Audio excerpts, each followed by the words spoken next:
Thursday, October 8th, 2020, coming up on Roland Martin Unfiltered. We'll break down last night's vice presidential debate between Senator Kamala Harris, and Mike Pence. Oh, we've got some highlights for you. White domestic terrorist arrested for the plot to kidnap and murder the governor of Michigan, Governor Gretchen Whitmer. And what does the Donald Trump campaign do? They blast her. The police investigative file into the Breonna Taylor shooting has been released. Also, Donald Trump's Twitter army is strategically canceling anti-Trump ads. We're going to show you some of those ads. Folks, it is time to bring the funk of Roland Martin Unfiltered. Let's go. He's got it. Whatever the miss, he's on it. Whatever it is, he's got the scoop, the fact, the find. And when it breaks, he's right on time and it's rolling. Best believe he's knowing. Putting it down from sports to news to politics. With entertainment just for kicks, he's rolling. It's on go, y'all.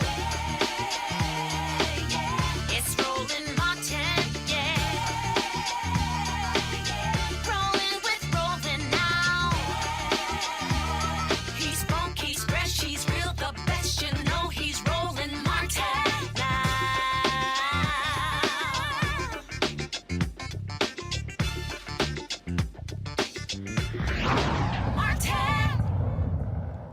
The one and only debate between Vice President Mike Pence and Senator Kamala Harris took place last night in Utah, Salt Lake City, Utah.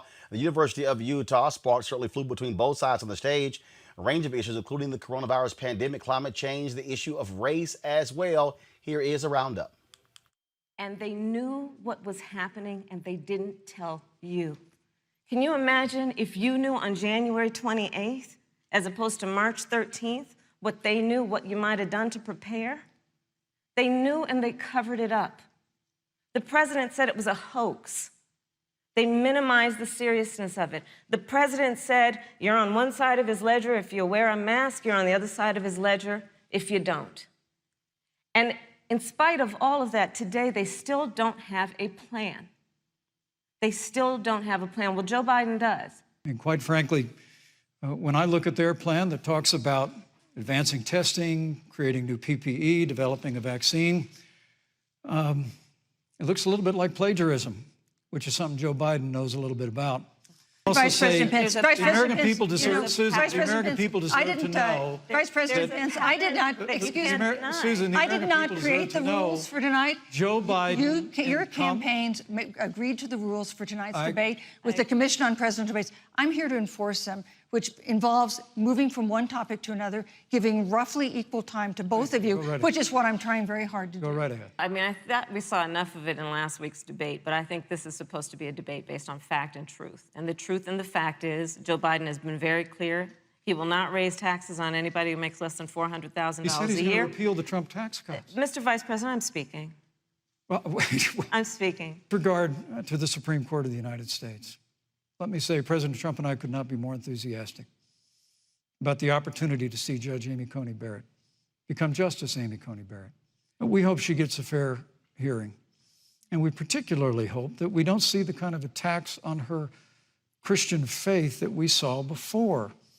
Joe Biden and I are both people of faith, and it's insulting to suggest that we would knock anyone for their faith. There's the issue of choice, and I will always fight for a woman's right to make a decision about her own body. It should be her decision and not that of Donald Trump and the Vice President, Michael Pence. Let's tell you, this presumption that you hear consistently from Joe Biden and Kamala Harris, that America is systemically racist, and that, as Joe Biden said, that he believes that law enforcement has an implicit bias against minorities, is a great insult to the men and women who serve in law enforcement. I will not sit here and be lectured by the Vice President on what it means to enforce the laws of our country. I am the only one on this stage who has personally prosecuted everything from child sexual assault to homicide. I'm the only one on this stage who has prosecuted the big banks for taking advantage of America's homeowners. I'm the only one on this stage who prosecuted for-profit colleges for taking advantage of our veterans. And the reality of this is that we are talking about an election in 27 days where last week the President of the United States took a debate stage in front of 70 million Americans and refused to condemn white supremacists. All right, let's talk about it. Eric Savage Wilson, host Savage Politics Podcast. Dr. Greg Carr, Chair, Department of Afro-American Studies, Howard University. Reese Colbert, Black Women's Views. Reese, start with you. I take it you were pleased with how your candidate did last night? Absolutely. She was stellar, superb, brilliant, historic, magnificent, intelligent, commanding. I could go on and on and on. Obviously, she just did such a spectacular job. She obviously had a very high bar that was set for her. And by every even objective measure, whether you look at the polling or you look at the fundraising numbers, she knocked it out of the park. And her opponent sat there with pink eye and a fly on his head, barely being able to breathe after a couple of words at a time, and lied, deflected, and pivoted the entire time. But what Kamala Harris did, Senator Kamala Harris did, was she did the number one thing she set out to do. Number one, she was there to amplify and boost Joe Biden. And number two, she was there to eviscerate Donald Trump and prosecute the case against the Pence administration, which has been a complete failure. She was the only person who had a grasp on reality, not the alternate reality that Pence and Donald Trump like to portray.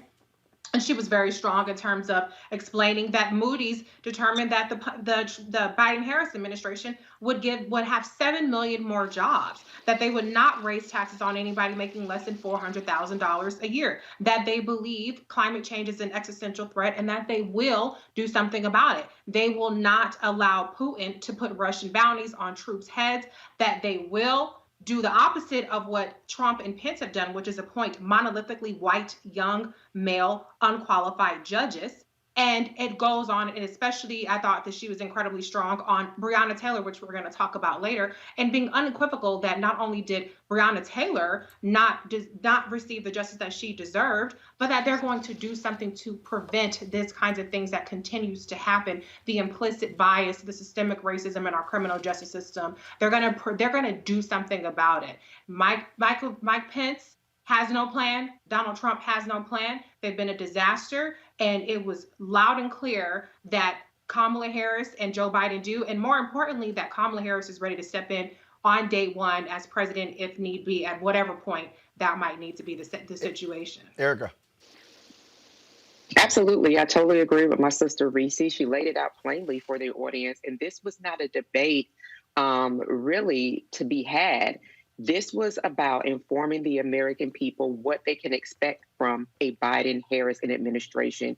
And particularly since we're in a very triggering environment where we have a person, the son of a Klansman, who is the executive leader at 1600 Pennsylvania Avenue, that is going about the business of the day shooting infomercials, talking about how great he feels because he's hocked up on steroids, that we still have over 211,000 people that are dead because of COVID-19. And there is still, as Reese has already shared, there's still not a plan in place to combat COVID.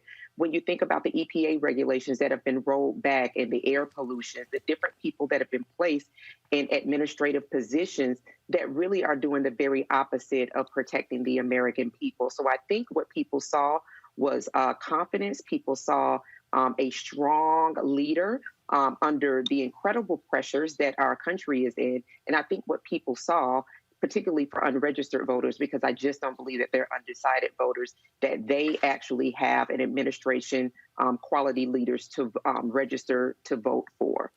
I think we had, of course, post-debate analysis last night, Greg, with a group of black women. And I said this here, that last night the job of Senator Kamala Harris was to do no harm. And that is, after the first debate, you saw exactly what happened, where the polling numbers went up for Joe Biden because of how disastrous Donald Trump was. Of course, Mike Pence was going to be how he normally is, very calm, totally different demeanor and tone than Donald Trump. Doesn't mean you're not going to lie, but again, you come off differently. I do believe, Greg, that there were several moments last night where Senator Harris could have been a lot tougher on Mike Pence and a lot more precise in going after them, especially when he criticized her when he said she had not lifted a finger on the First Step Act. I thought that was a moment where, and I've been saying this here, I think Democrats, so let me be real clear, Democrats have been making a grave mistake by not talking about the role that they played in the First Step Act. Okay? If it wasn't for what her, Senator Cory Booker, Senator Dick Durbin, any Republican Chuck Grassley did in the Senate, the bill would not have been improved. I was sitting there going, please say, I'm tired of y'all taking credit for the work of Democrats. But she didn't. And he literally said, you didn't lift a finger. Then, Greg, I also, when he criticized over the Tim Scott bill, and then I was just hoping, I was like waiting for her saying, I'm sorry, I wanted to debate in the Senate Judiciary. But where were you on the anti-lynching bill? Because what he did, Greg, he went to her record because he was trying to talk to black men. When he criticized her record, it was all about black men. And she didn't respond to it. In terms of her attack on her record, that was a moment where I was like, yo, hit him back. But I think they said, don't be angry, smile, do no harm. Your thoughts? I agree. In fact, everything that has been said so far, I think, is of a seamless whole. Reese laid out the substantive case for Senator Harris's excellent performance last night. And Erica has not only enhanced that case, but extended it in terms of what the objective was. And you as well. I mean, her number one objective is do no harm. You know, as a person who laughs a lot and who smiles a lot, I actually felt bad for Senator Harris last night because clearly the straitjacket that the Democratic Party put her in, by the way, Democratic Party, a losing straitjacket. Of civility. I understand she's under terrible constraints as a woman, as a black woman, and then have the Democratic Party that has never learned how to fight, the white nationalist party, that seems to think they're engaged in a boxing match that they can win on points, as opposed to coming into the ring with people who have slabs and nunchucks and bare knuckled brass knuckles, and then they want to come and box and act like they can. There's some kind of referee that's going to give them an award on points. By the way, Susan Page, great job. Go sit next to Chris Wallace, particularly you coming out of USA Today. Anybody who's been reading your byline for years know that you own Team Pence. But at any rate, you know, I felt bad a little bit for Senator Harris because it took until that turning point in the clip that you played where she said, hold on, I will not be lectured. At that point, I said, oh, maybe we're getting ready to see Kamala Harris. Because clearly what Biden and them have told you to do is go there, and then her natural demeanor is to kind of smile at Mike Pence, who sat there, and again, I tell you, I love him because Smiling Mike Pence is the worst kind of white nationalist, who sat there with his projectile stream of vomit lies. And by the way, those plexiglass shields were useless. As far as you know, you got 14 days to figure out whether Smiling Mike Pence is got COVID or not. And this thing can be projected up to 16 feet in the air. So that was just theater right there. Well, first of all, the reason we know that, Vice President Mike Pence canceled the trip with him and his wife to Indiana. And all of a sudden abruptly canceled that schedule, and they've not cleared the schedule. No question, because I'm sure he's gonna come out and say he has it. So first of all, she put her life at risk, and to sit there and to be under that projectile vomit of Smiling Mike Pence, who is a liar to his DNA.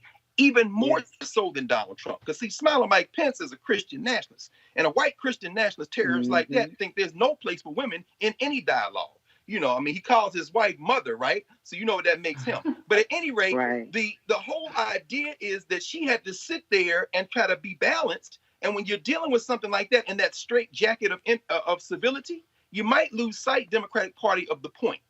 The debate, Smiling Mike Pence is talking to his white nationalist base. And as you say, those black men who might be confused out there, Smiling Mike Pence needs to pick a few of you off enough to get this thing close enough to steal. See, that's what Smiling Mike Pence was doing. And the only honest broker who went after Smiling Mike Pence last night was that damn fly. And if you want to know who was listening to the conversation like we're having right now, understand that the victor of that debate last night, the one that everybody's talking about while we're actually talking about the substantive issues, are the people on social media tweeting pictures of a fly landing on his head. Look, I think Smiling Mike Pence, there ain't no debates. This is all entertainment. I think when we talk about, again, look, we've seen Senator Kamala Harris questioning folks on the Senate Judiciary Committee, and the reality is there could have been a far more aggressive prosecution. But again, I think, but here's what you also have, and we have to be straight up honest. You're still dealing with a nation where other industrialized nations have elected women leaders and not the United States. The Frank Luntz group of undecided voters when he was on the Fox News. Oh, she was nasty. She was this.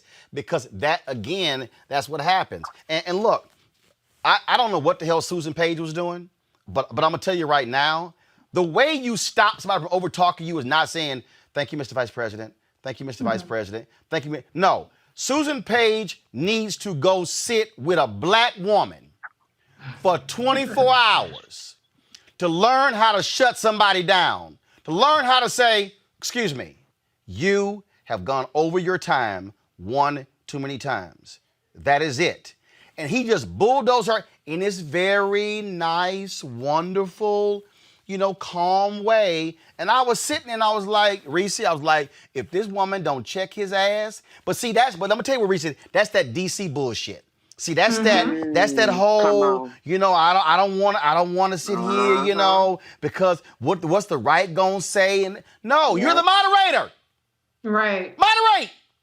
Yeah, I mean, I actually think that she had great questions. I will give her that. But your job isn't just to sit there and ask questions. Your job is to control the pace, the timing, and make sure that it's fair and that people actually stay on topic, which she epically failed at.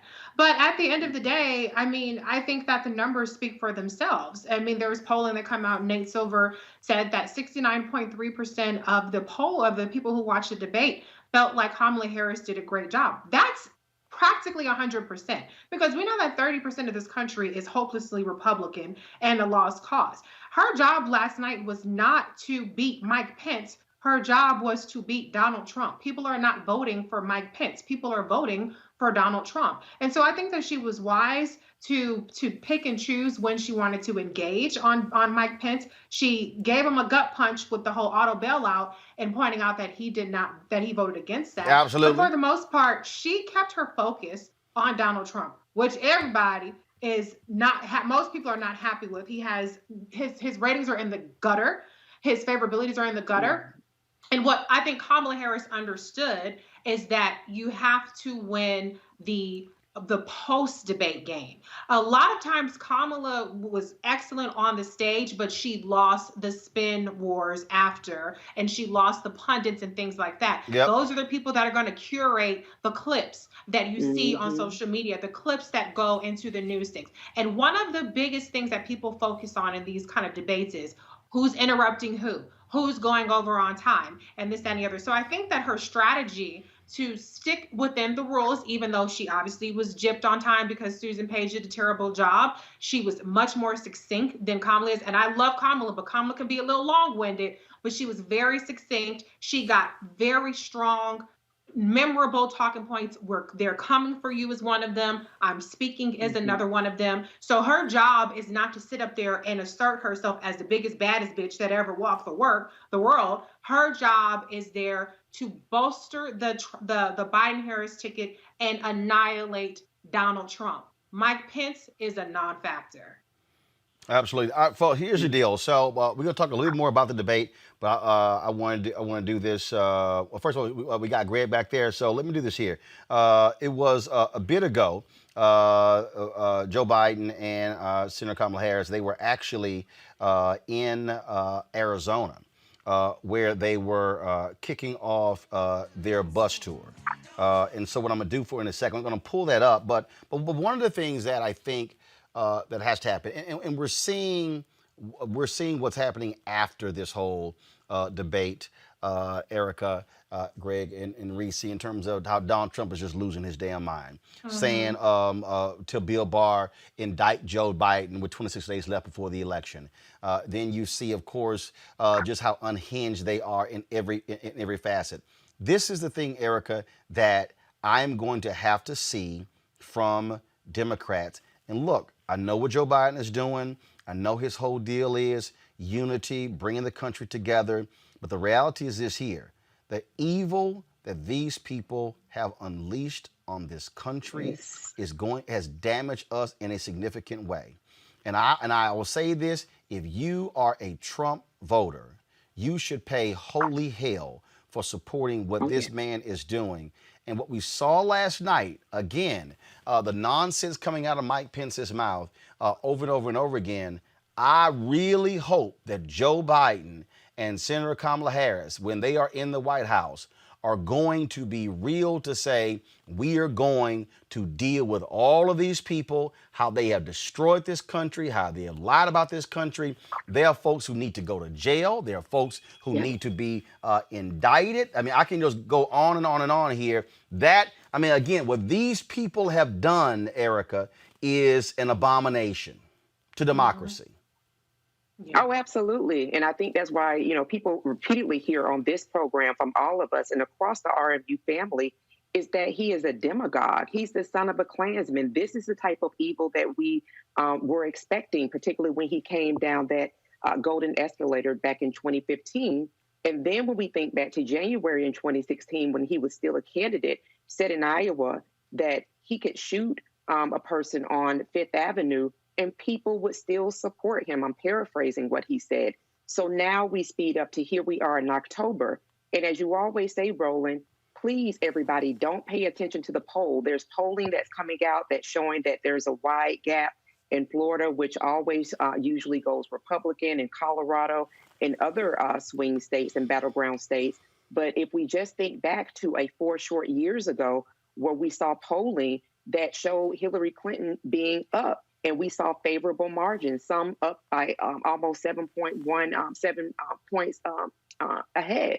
So I think that particularly when we have 5.5 million people who've already cast ballots, it is really eyes on the prize. It's heads down. Let mainstream media do what they do, because they're going to continue to do that. They're going to continue to talk out of both sides of their mouth. They're going to continue to talk to these supposed undecided voters. What we have to do as a collective is really make sure if you're still in a place where you can register to vote, that you're registered to vote. Make sure, as Dr. Carr says, put 5 on it. Make sure you have 5 other people that you're having these conversations with around ensuring that they're registered to vote. And if they're not, registering them to vote. And people get out and vote early, whether that's vote by mail or voting in person, because this particular regime wants nothing more than continue to, as you said, run this country in the ground, wants to isolate it from the globe. We're already seeing how the New England Journal of Medicine, which is an apolitical arm, that is saying, listen, we have political incompetent people. And so we have got to get people that have a level of competency and that believe in science that are leading the American people. So the first 100 days, I agree with you, Roland, there definitely needs to be on that memo, prosecution of people that have caused harm, people that have marched people right up into the grave. And really, we have to look forward that this is not just, an election. We're talking about decades of repair that needs to be done. What we also, I think, witnessed last night, we witnessed, Greg, in terms of when you look at the issues, when you look at especially on law and order. I mean, what you heard was Mike Pence saying, "I don't give a damn about the rest of y'all out here. Folks are being shot. We are going to stand with cops." He criticized Harris as well as Biden for the criticism of police, and again. That was one of those things where I was just hoping she was going to say, "Do you even care about the victims of police brutality? Do you even care about that?" And again, since Pence was trying to target black men, to me that was a moment to also say, "And you're the folks who refuse to even allow police consent decrees. You're the ones who are letting cops get off scot-free. You don't want to hold them accountable." And that's the piece. The reality is you have Trump, Pence, Republicans who want to wrap themselves around cops. That's why all these police unions endorse them. That's why they support them, because these cops in this country do not want to be held accountable by anyone. Greg, you're on mute. Greg, unmute.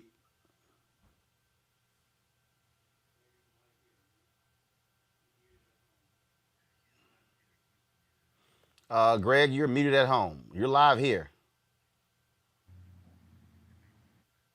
All right, so we're going to do this here. We're going to here's what I'm going to do, folks. We're going to get Greg's audio fixed.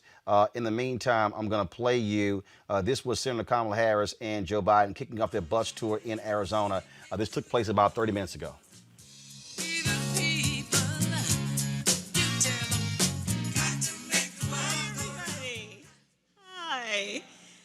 Vanessa. How are you? Thank you, Vanessa. Thank you so very much for that introduction and for your leadership and all you do for the community here in Phoenix. Thank you. It's good to see everybody. It's good to be in the House of Labor. Earlier today, Joe and I had a chance to visit the American Indian Veterans National Memorial and pay tribute to the Native Americans who have served our country in uniform. We were joined by the great Cindy McCain, a longtime friend of Joe's and someone I greatly admire. And I was fortunate to serve with John McCain in the United States Senate. And what an incredible, incredible American. He was a patriot of the highest order. And Cindy is supporting our campaign. Isn't that great? And she's doing it because she knows that Joe and I will always do what she and John did, and that's put our country first. So we thank Cindy. We're so excited to be here in Arizona today. And later today, we'll stop and talk with workers and small business owners who are working so hard and doing everything right, but still struggling to get by. They are who I was thinking about last night at the debate. This election, more than any other in our lifetime, will affect every part of our lives, with consequences that may last generations. And there is so much at stake. Our nation is at a crossroads. Just think, all at the same time, we are experiencing the pandemic, the recession, a reckoning on racial justice, a changing climate that's battering our coastlines and setting the West on fire, and the future of healthcare hangs on top of it all. Because you see, President Trump is in the Supreme Court right now trying to get rid of the Affordable Care Act. And along with Senate Republicans, he's trying to jam through a Supreme Court justice who will do exactly that, who will rip away protections from as many as 2.8 million Arizonans with pre-existing conditions. 2.8 Arizonans with pre-existing conditions. And while this president, of course, didn't bring the virus to our shores, his reckless disregard for human life and for the well-being of the American people has allowed it to spread the way we have seen, and the casualties have been enormous. And so let's not make any mistake. His refusal to contain this virus is what has wreaked havoc on our economy. And I know folks are hurting, but I also know this: we can overcome these challenges if we elect Joe Biden as our next president.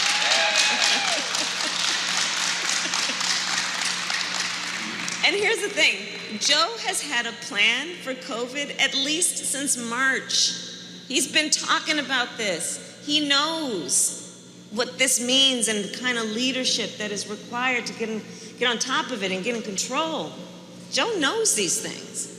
Even, and you guys may have seen the debate last night, even when Joe didn't have the briefing that Donald Trump and Mike Pence had on January 28th, Joe knew, because of experience, that this could be serious. And under his leadership, we will contain this virus and save lives and build our economy back better than before. Joe will be a president who restores the soul of our nation. He'll be a president who creates good-paying jobs and eases the burden on working families. And above all, Joe will be a president who unites the American people. Democrats and Republicans and independents, old and young, from all backgrounds and races, to meet the greatest challenges of our time. And I plan on being right by his side. And we'll be ready on day one. We'll be ready on day one. But here's the thing, Arizona, we need your help. We've got only 26 days left. So let's not wake up the day after the election on November 4th wishing we'd done more. Let's organize and vote in numbers no one has ever seen before. Let's send Mark Kelly to the Senate. Vote like your life depends on it, because right now, it really does. And yesterday, Arizona, vote-by-mail ballots were shipped to homes across this state, and in-person early voting has started, including at the new McDowell Square Voting Center, just about a mile from here. So be a first-week voter, a first-week voter. And there are 4 ways to vote in Arizona. You can vote by mail. All right, folks, we're going to dip out of that. Let's bring back my panel here, Erica, Reese, and Greg. Where this race stands right now, first of all, that's the first time the two of them have campaigned together since they announced that she was the VP nominee. One of the things that we are seeing how this race has changed, the fact that they're actually kicking off this bus tour after the debates in Arizona. That state is in play. Polls show that Joe Biden is leading in Arizona. Maricopa County is the largest county in Arizona. He's leading there. This has been a red state. Mark Kelly, former astronaut, he of course is running for the United States Senate. Has a 10 to 12 point lead against Martha McSally. What we are seeing here in terms of this race, Greg, we're seeing how the map is changing. Trump is flailing. He put out this video today looking like a fool, looking like he burnt orange. And then, of course, we're talking about Regeneron and how great he feels, and how on Fox News, I would love to do a rally. I feel so healthy. Dude, stop lying. You still got it, and we know you got it. It's more than 20 people in the White House who've gotten coronavirus. I mean, he is a walking, talking example of sheer stupidity. Rolling again, I mean, brother, your humanity continues to shine through. Yes, he's stupid, but they don't care. Nope. Smelling like Pence showed that last night. I mean, they're purebred liars. I mean, the fact that Regeneron and Remdesivir were both developed by testing them from cells from fetal tissue, which is the exact opposite of what Smiling Mike Pence believes in his little bitty heart of heart, and what Donald Trump will believe to anything to get elected. I mean, these are the kind of things that in a world where logic and fact and truth make sense, you could slam them on. And so, you know, even sitting there, even watching them today, you think about the fact that yesterday, Derek Chauvin was released on $100,000 bail, the killer of George Floyd. What does his GoFundMe account looks like? And then this Toad Barr authorizes one of the deputies at the Attorney General's office to say they can look into investigations and open investigations on potential voter fraud this close to election, violating decades of policy. They have thrown all notions of truth to the wind. They are going after the throats of everyone. For Donald Trump to get on to tweet out today that Joe Biden should be locked up and Obama should be locked up, for him to call Kamala Harris, Senator Harris, a monster, you know what? See, these are the kind of cats you just got to knock the fuck out. You can't. Again, kudos to Senator Harris last night, because maybe I'm projecting, but I could feel, because we've seen her differently. We've seen her, as you say, we've seen her destroy Bill Barr. But as Reese said, your job is to pump up Joe Biden. So whatever these minders, whatever these Democratic Party operatives are doing, if they're going, if you got Joe Biden sitting behind you with his arms folded like this, no, bruh, put your hands down between your legs and sit there and listen to the sister. Everything is in play now, and this is about political theater. Your opponents understand that. Damn the truth. They are going for the jugular. You have to you have to destroy them down to their DNA. And then the day they win, the day Harris and Biden win, I'm like what Linda Sarsour said on your show. We've got our best opponents in the White House. There should be a march bigger than the Women's March was. And Tamika and everybody else, we should all be out there, Mallory and all them. Why? Because Biden Harris Now it's time for us to give all the political momentum for y'all to get there and not just reverse what these fools have done. Right. Now it's time to build the country that will be the only thing that can last. And That's what we have to do now. And understand Yeah. what is going on. It's a perfect example of what Donald Trump has unleashed. Today in Michigan, 13 men, including members of the anti-government militia Wolverine Watchmen, are facing charges for allegedly conspiring to kidnap Michigan Governor Gretchen Whitmer and possibly killed her. They were going to kidnap her from her summer vacation home and storm the state capitol building with 200 men. Now, folks, the plot was revealed in an FBI criminal complaint which names 6 people as federal defendants from Michigan, Delaware, and Ohio. These white domestic terrorists, Adam Fox, Barry Croft, Caleb Garwin, Daniel Franks, Harris and Brandon Caserta. Again, Adam Fox, Barry Croft, Garvin, Caleb Franks, Daniel Harris, Brandon Caserta. Now, Attorney General Dana Nessel of Michigan announced state terrorism charges against an additional 7 individuals, all tied to Wolverine Watchmen. The complaint reads, in early 2020, the FBI became aware through social media that a group of individuals were discussing the violent overthrow of certain government and law enforcement components. Among those individuals identified were Croft and Fox. Through electronic communications, Croft and Fox agreed to unite others in their cause and take violent action against multiple state governments that they believe are violating the U.S. Constitution. The complaint goes on to detail where they met, what they discussed, and how they communicated. Governor Whitmer said this today after the charges were announced. Good afternoon.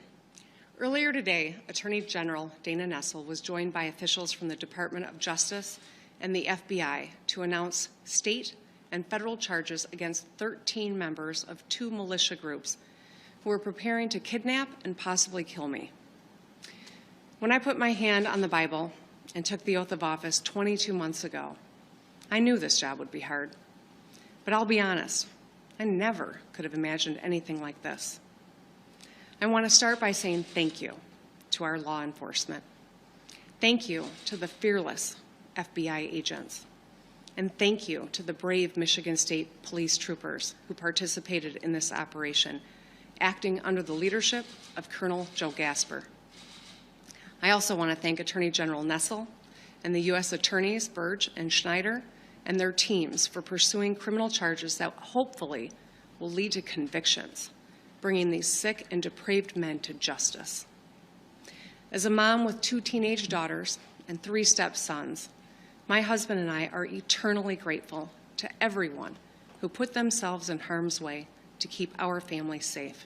This should be a moment for national unity, where we all pull together as Americans to meet this challenge head on with the same might and muscle that put a man on the moon. Seeing the humanity in one another and doing our part to help our country get through this. Instead, our head of state has spent the past 7 months denying science, ignoring his own health experts, stoking distrust, fomenting anger, and giving comfort to those who spread fear and hatred and division. Just last week, the President of the United States stood before the American people and refused to condemn white supremacists and hate groups like these 2 Michigan militia groups. Stand back and stand by, he told them. Stand back and stand by. Hate groups heard the President's words not as a rebuke, but as a rallying cry, as a call to action. When our leaders speak, their words matter. They carry weight. When our leaders meet with, encourage, or fraternize with domestic terrorists, they legitimize their actions, and they are complicit. When they stoke and contribute to hate speech, they are complicit. These domestic terrorists have been emboldened by the White House, folks, since Donald Trump was in there. Joining me now is Malcolm Nance, the author of a number of books, including The Plot to Betray America: How Team Trump embraced our enemies. Guys, show the book, please. How Team Trump embraced our enemies, compromised our security, and how we can fix it. That's his book right there. Malcolm, look, the FBI director, Christopher Wray, has said before Congress numerous times the biggest threat of white domestic terrorists. Joe Biden emphasized that at last week's debate. Donald Trump was spewing nonsense, talking about Antifa, blasting him, and all these Republicans, let's just be honest, they are in bed with these white militias. Well, if we're specifically talking about white militias, yes, they are the hardcore base of Donald Trump's support. This is why he will not disassociate himself from the Proud Boys or the Ku Klux Klan or anybody else who is Caucasian and supports Donald Trump and flies a Trump flag, whether, there's all sorts of violent groups there and people who are semi-violent. We had a massacre at a Jewish synagogue in Pittsburgh, Trump supporter. We had a man who mailed bombs in an attempt, a crude attempt to decapitate the entire Democratic Party, Trump supporter. We had armed gunmen that went to a synagogue in San Diego, right-wing extremists, white supremacists, Trump supporters. I mean, these people are his base, and he thoroughly understands it. He cannot lose white men, so he doesn't care who supports him or what they do. And the thing here is that I was driving in and I said this here.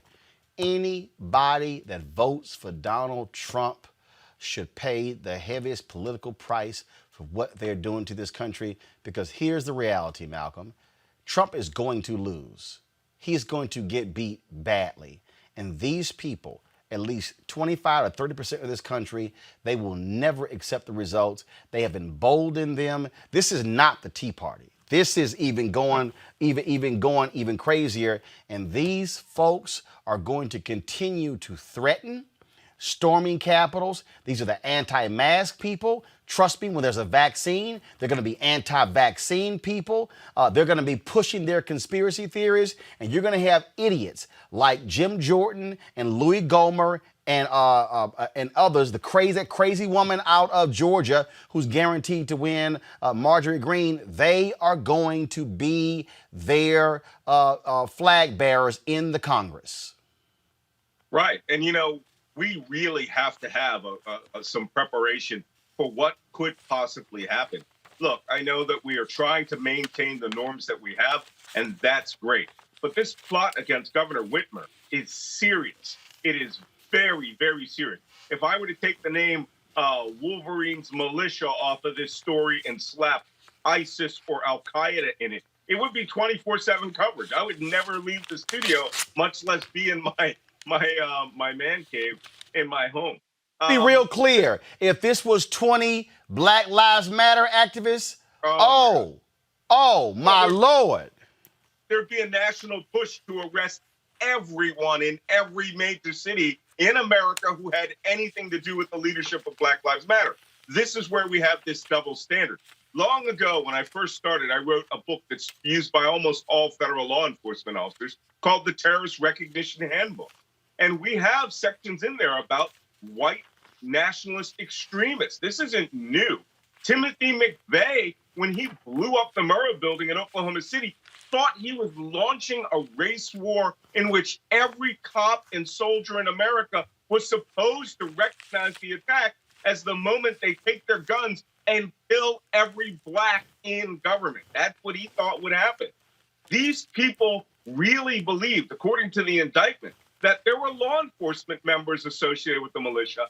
And like McVeigh, I met the cop that pulled Timothy McVeigh over and arrested him because the cop knew instantly that he had the right guy. But he said McVeigh thought he was his ally in blowing up that building, and he was proud to show him his gun. This is the mindset these militias have. They think the government, the military, state troopers, and law enforcement are on their side. And the only reason the FBI got an informant out of the box was because they intended to kidnap and kill not only the governor, they intended to kill her 6-man state trooper security detail. They were going to blow up the bridge where there would be 2 or 4 more policemen there. And then they were planning on running and gunning and taking the governor up to Wisconsin, of all places, in order to put her on trial as a tyrant and execute her. And why? Because she insisted they wear face masks in Michigan. This is insane, but the insanity has weapons, and the insanity believes they have the open endorsement of the President of the United States. But it's not just they have weapons. They also, in ProPublica, and I'm trying to find the story right now, ProPublica did a particular story laying out how these militias, in terms of they're targeting cops. Not only that, we know the FBI dropped their own report that showed how police officers and white supremacists, first of all, how militia members and white supremacists are infiltrating police departments. That's why Timothy McVeigh was thinking that way, and that's why when black folks are talking about racist cops, we know what the hell we're talking about. Well, you're right. They do recruit from those areas, and I wouldn't call it infiltration. I've trained a lot of law enforcement in New York, Georgia, all over the country. All of these SWAT teams and organizations that carry out counterterrorism. One of the interesting things I learned is that 80% of them do not go in the military. They all go to cop school after high school, right? They go to these police academies, and they have no fundamental training in the discipline of the armed force. So many of them get these exact same ideas, particularly sheriffs, because the posse comitatus movement in the United States and the sovereign citizen movement have created this myth that the sheriff is the only authorized law enforcement that they answer to. That permeates into the mindset of these anti-government extremists, and anyone who's a deputy sheriff or a cop or retired soldier that comes into these ridiculous little, I don't call them militias, I call them covert terrorist cells, right? They're domestic terrorist cells who are in insurgency training inside the United States. The only difference is I use the word American versus Iraqi or Syrian, right? So these domestic terrorist cells, when they get a single guy who comes in there who's been in the army or a guy that comes in from law enforcement, they co-opt that belief that these people are all on their side. One thing I can tell you, having trained as a SWAT officer at one point with Capitol Hill Police and Los Angeles Police SWAT, cops are a very jealous organization. They love the concept that they are the arbiters of law and order. So if these groups think that they're going to go to guns and step up the cop, this is the one time you will see police defend the system, because they do not like anything other than the fact that they are the system. They don't like people with guns going on shooting sprees wherever they are. So they'll defend the governor. They'll defend the people of Michigan, for all the faults that we see inside the system. And this is a mistake these crazy terrorist cells are making, because we are not designed to collapse in a world like, The Walking Dead, where you think you can just get away with everything because you have guns. Well, look, this is something that is going to have major implications moving forward. I have been saying since 2009, folks, get prepared for white fear, white minority resistance. These people are going to be very much involved in that. Malcolm Nance, author of the book, The Plot to Destroy Democracy. We certainly appreciate you joining us at Roland Martin Unfiltered. Thanks a lot. My pleasure. Let's go back to our panel. Erica, again, this is something that this is not an anomaly. This is going to happen a lot more. Yeah, absolutely. And the reporting bears it out. We just seen the New York Times reported earlier this week where there was a suppressed threat assessment that comes out annually that in fact talks about white supremacy, and that these groups as being really the most prominent threat to our society right now on American soil, that it is in fact white domestic terrorists. And so just thinking about that, the implications of you have a William Barr, who, as Dr. Carr says, is in fact the toady of the son of a Klansman, when you think that he has weaponized the Department of Justice for his own kind of happenings. When we look at that and we think about this report that was suppressed, that did in fact talk about the violence, I'm just considering and thinking about, well, you know, as a person who has a military background, it was good to see Malcolm on. But one of the things that I would love to ask him is, when we think about those folks that have gone and they have been in war and served abroad during many conflicts fighting terrorism, would you consider a Donald John Trump to be a person that is radicalizing these people that we're seeing here on American soil? So I think that in addition to these are threats that we're going to continue to see, to also understand, if I've said before earlier, that, you know, even after an election, prayerfully, it'll be in favor of Biden and Harris,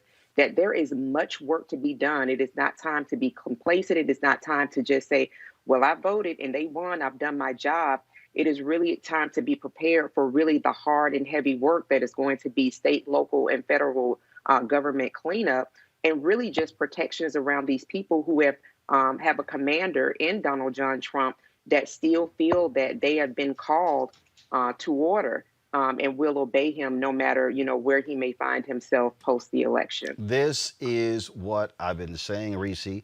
What Donald Trump has unleashed, what Republicans have supported, when these fools in Congress, by them shaming and blasting others for wearing masks, these are the people who stormed the state capitol in Idaho, in Michigan, in Wisconsin. And that's what you're seeing. You're going to see more of that, because these deranged individuals think that they are true patriots, and they have no problem. They are racist against black people. The Proud Boys are racist as well. I don't care if some dude out there who's Latino, who's heading the Proud Boys. There are Latinos who are racist. And so folk had better understand these folks are not going away, and the Republican Party, knowing full well how their base is shrinking and shrinking, they're going to be even more appealing to these bigots and these thugs, these white domestic terrorists. Absolutely. We have currently COVID-infected Senator Mike Lee, who said today on Twitter that democracy is not the objective, and actually that rank democracy is a threat to liberty and things of that nature. That is a call to these militias. I call them terrorists. What I'm really sick of is the fact that if this was a group of Muslims, or if it was, as you said, Black Lives Matter, these would be called terrorists. This would be called a terrorist cell. But instead, because they're white, they're called militias, and it almost indicates some sort of patriotism, when in fact it is sedition.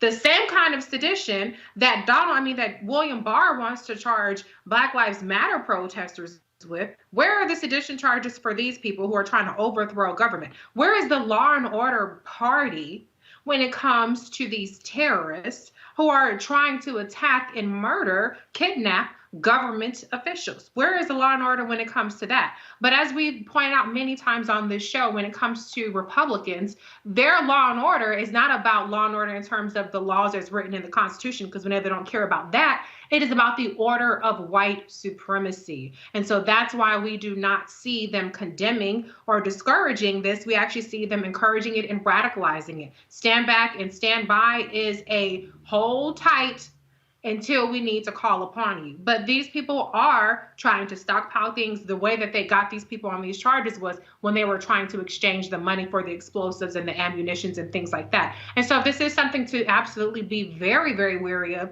More Black people have to have guns. I'm not saying we start a race war. Be clear about that. I'm not advocating violence. But we have to be prepared to defend ourselves. Make sure you get licensed guns. Make sure that you have all your paperwork in order, but go ahead and make sure that you're not caught out there, because I personally don't think that these people are very much in our neighborhoods. These are in mostly white areas that these people get radicalized in. But just in case, it don't hurt to have some kind of something stowed away in case shit goes down. Greg. No, Reese's right. Roland, since this criminal enterprise began, this settler colony we call the United States now, it's been building toward this. I don't know if anybody could have predicted that there would be one event that might be the event horizon to forestall the inevitable. But when you're talking about a white nationalist settler colony project, settler colonialism, this is inevitable. And, Malcolm mentioned Timothy McVeigh. a military veteran, Desert Storm, who came, and when you listen to his testimony, this man who blew up the Oklahoma Federal Building and killed a little bunch of black babies who were in that daycare that day, in case people don't remember, he saw himself as a patriot, and he was. And by patriot, I mean not what we be talking about, patriotism. No, I'm talking about what patriot really means in a settler colony. It means a white nationalist. So when we saw these people, everywhere but the United States, ISIS is referred to as Daesh. That's what it's called in the Muslim world and, coverage of. But here in the United States, it's called ISIS. Fine. What we saw in Michigan with what some people are calling vanilla ISIS is the one wing of the white nationalist project. They're all working together. Understand, another wing is the Michigan State Supreme Court that ruled last week 4-3 that the governor of the state doesn't have the power to extend the emergency measures that prevented perhaps as many as 74,000 deaths with COVID-19. Another wing is Neil Gorsuch and them on the Supreme Court who want to revive that same doctrine in the federal level, what they call the non-delegation doctrine. So when vanilla ISIS was meeting to hatch this plot, they weren't meeting in Michigan. They met in Dublin, Ohio. I went to grad school and law school at Ohio State in Columbus. Dublin is the Columbus suburb. So another element of the White Nationalist Party is the Secretary of State, Frank LaRosa, who's another member of vanilla ISIS. He just happens to be an elected member. So when he lost his case a couple of days ago, when the Ohio Supreme Court says, no, you can put more than one ballot box out, he says, fine, but they all got to be at a single location. So I'll put a bunch of them around the one polling, the office in each county. Understand, they're all working together. Greg Abbott, the governor of your home state, Texas, is a member of the White Nationalist Terrorist Party, except he's an elected member. So when he says put one box per county, he's working hand in hand. And all vanilla ISIS is, like all Timothy McVeigh thought he was, they are the paramilitary wing. Finally, Jamie Raskin had the most important event that took place last week.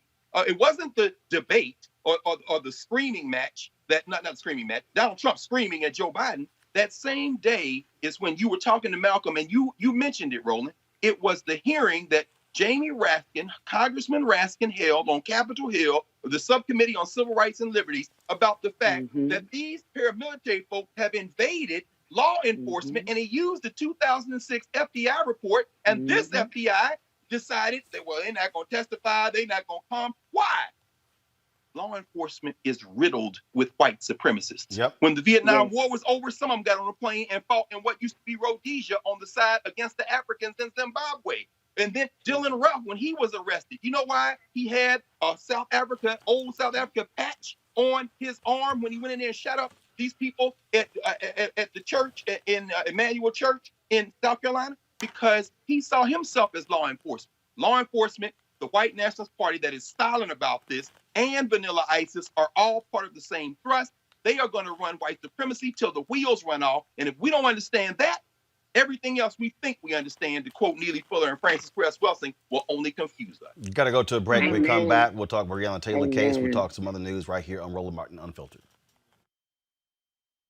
You want to check out Roland Martin Unfiltered? YouTube.com/Roland S. Martin. And subscribe to our YouTube channel. There's only one daily digital show out here that keeps it black and keep it real. It's Roland Martin Unfiltered. See that name right there? Roland Martin Unfiltered. Like, share, and subscribe to our YouTube channel. That's YouTube.com/Roland S. Martin. And don't forget to turn on your notifications so when we go live, you'll know it. And I think people don't understand how important that is, because they think that the vote is right now.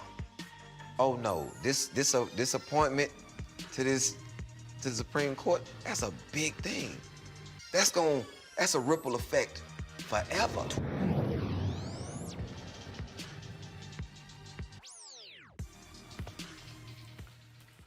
The files related to the internal investigation of the fatal shooting of Breonna Taylor have been released. The investigation was done by the Louisville Police Department's Public Integrity Unit. The investigative file contains interview transcripts, investigative letters, reports, police personnel files, search warrants, and other information. Body camera video from the officers who were on the scene is also included. The release of these investigative files comes nearly a week after the grand jury recordings were released. Joining me now is Samil Trivedi, Senior Staff Attorney for the Criminal Law Reform Project with the ACLU. Samil, first and foremost, what are we learning from these files? And also, what are we learning from the grand jury reports that were also released? Thanks for having me, Roland. We're learning that there is a cover-up at play here. It's pretty clear that the reason that the Kentucky AG sent this to the grand jury in the first place is that he could control and tweak the investigation to his liking, which is made perfectly clear by the fact that even though a judge ordered him to release the grand jury tapes, he's still withholding his own recommendations, which we now know don't include murder charges. So this is a more systemic problem that is coming to a head in Louisville, where we see that prosecutors are controlling the system to benefit cops. And so, again, looking at this, you've got Kentucky Attorney General Cameron. He's been in his feelings. He was he's upset because Megan Thee Stallion put him on blast on Saturday Night Live. But the reality is he lied. He lied at his news conference and then wouldn't answer certain questions when was asked about the case, but he lied. Yeah, that's absolutely right. And now he's been caught. And not only did he withhold the grand jury tapes in the first place, now he's fighting a grand juror's motion to speak publicly about what happened behind closed doors. And it's painfully obvious to everybody here that he is engaged in a cover-up for cops who they have an inextricable conflict of interest. And until we deal with that, until we understand that prosecutors are continually covering for their friends, the police, we are not going to get an even-handed system of justice in the United States. When it comes to, so they release this, okay, then fine. What's next? What happens? Well, what we need is a further independent investigation. If we had a functioning civil rights division at the United States Department of Justice, for example, we would bring that in. We're still not precluded from bringing more charges against the folks who were involved, against the police officers who were involved. And beyond that, we need systemic change. Attorney General Cameron was really fond of saying during his press conference that, we need to move on. We need to take the next step. But he has all the ability in the world to move on and make systemic changes and to open up more investigations and be more transparent with the people of Kentucky. But it's clear he doesn't want to do that. He wants to bury this case and move forward. Well, that is certainly the case. Samil Trivedi with the ACLU. We certainly appreciate it. Thanks a lot. Thank you, Roland. All right, folks. We've often shown you a number of anti-Trump ads, but do you realize that they are not necessarily getting the attention they should be getting on social media? We're going to air some of these, and I'm going to explain to you why after they run. Check this out. Donald Trump will never change. Over 200,000 Americans dead. Trump said COVID-19 affects almost nobody. But then he got it. His wife got it. His press secretary got it. His debate team got it. His White House staff got it. Trump turned the White House into a hot zone. Now Trump is still trying to convince us that the greatest public health threat in over a century isn't a big deal, while he gasps for air fresh from the hospital. Americans know there's a lot more wrong with Donald Trump than just having COVID-19. He doesn't care about others, can't lead, can't plan, can't face the truth. Donald Trump will never change. He's killing us. This year, vote like your life depends on it. The Lincoln Project is responsible for the content of this advertising. Why has the White House blocked the CDC from contact tracing this super spreader event? Maybe it's because the White House already knows who is patient zero. Why won't you wear a mask? Is it because the president would be disappointed in you if you don't wear a mask? I feel that it's safe for me not to be wearing a mask, and I'm in compliance with CDC guidelines, which are recommended but not required. Talk about your contacts with the president, what precautions you took. Oh, no one was wearing masks in the room. when we were prepping the president during that period of time. It is being contained. And do you not think it's being contained? Late today, we learned that Stephen Miller, senior advisor to the president, has also tested positive. You spent a lot of time in the White House. Do you think there's a hole in the system there now? I don't.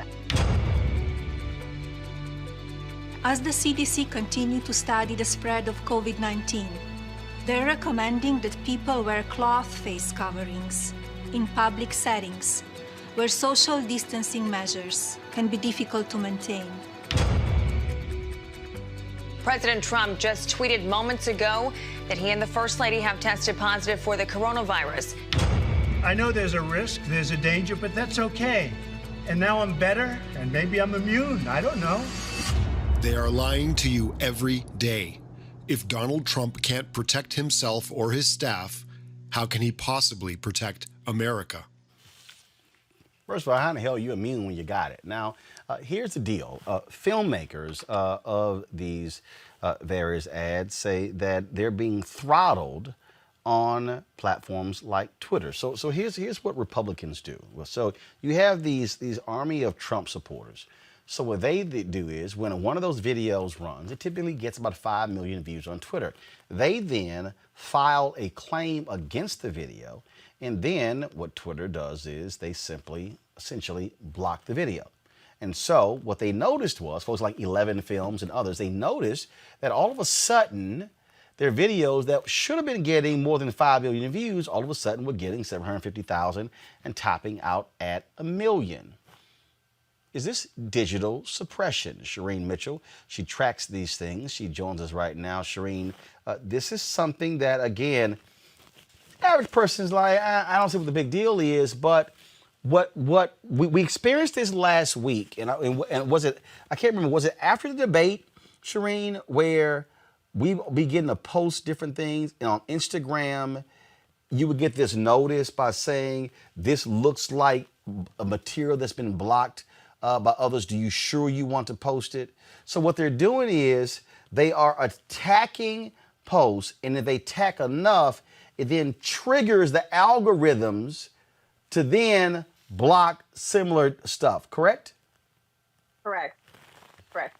And just be clear that this is a tactic that was done because what they used to do was that if they saw content or saw people who they didn't agree with, they would just basically have a pylon, basically having all the fake accounts and troll accounts come after that person and their account and try to either shut them down from the attacks, i.e. because they were overwhelmed, or try to delude, whatever the content was and make it look like that they were the major voice that's being heard over the real content that was present. So because that tactic is no longer working, why? Because now you can see the attacks, and those attacks are now being documented, and so their accounts are being shut down. So instead of dealing with it from that perspective, a good example is what we will talk about what happened in 2016. Some of these activities is because of exactly what Twitter did in 2016, where they basically waited to after the election to shut down certain accounts that were violating their terms of service. That includes the Milos of the world, right? It was after the election that they did this. While before that, other people were under attack and being targeted, and those people were being targeted without being protected. And some of them got their accounts shut down or banned because of those attacks, instead of the people like Milo. So they waited to after the election so they didn't look like they were being biased to shut those accounts down. Now, as a result, that angered certain groups, and this group that you're talking about that's doing this other model of it, where they're now coming back to those accounts. They're not attacking them outright. What they're doing is they're submitting them as if that they are harmful or violent content.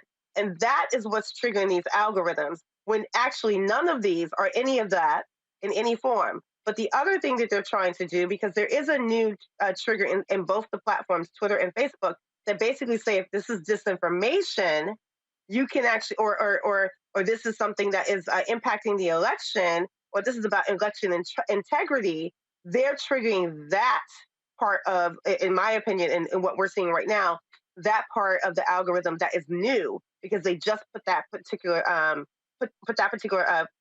aspect in place.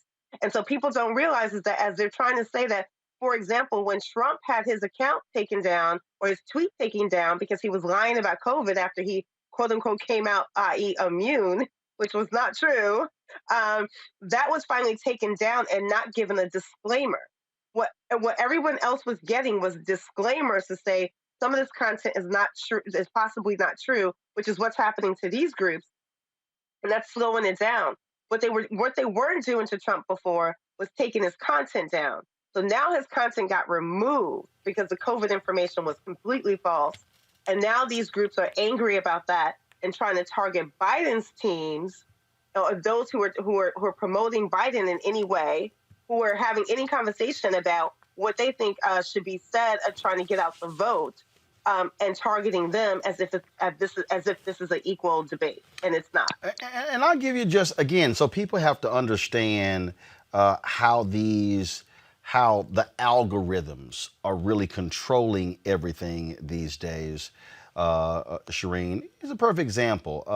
We have been battling Facebook for quite some time because we noticed that we were not able, for some reason, to monetize our show on Facebook. Go to my iPad. So here's one of the things that we got from them. Not eligible to monetize, but then when we began to check it out, so check this out. This is what they hit us with. Limited originality of content. Roland Martin shared content that was unoriginal or repurposed content from other sources with limited added value. Now, what's interesting is that this whole show is original. Now, we do share clips and things along those lines, like every other news show. And so we have been battling Facebook. And I mean, I literally sent an email that said last night, why the hell I said, if I can't make money off the platform, I don't need to be on it.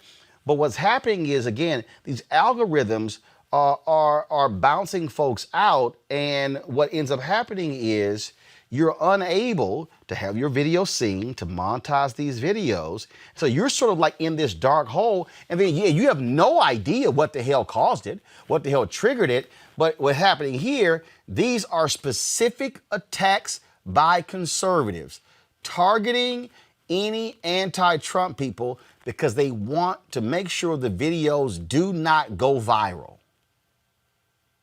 Absolutely.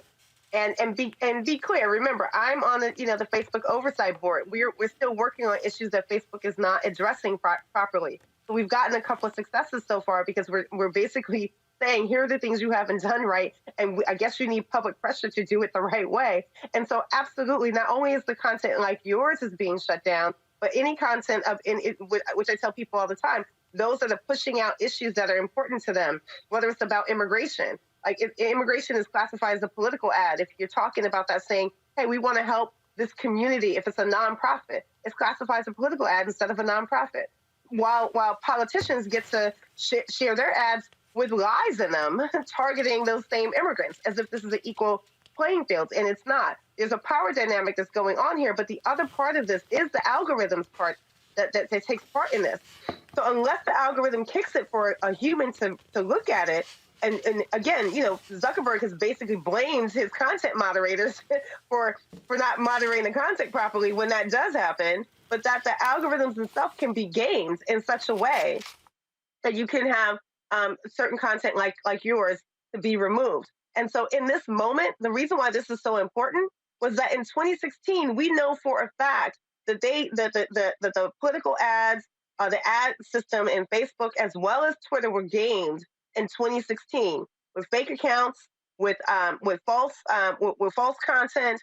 And so they think they're fixing this by coming up with these solutions that are, in my opinion, basically half-assed. I mean, I'm sorry to say that. But they're trying to come up with a solution where they're not coming at the base problem. And part of their base problem is the algorithm.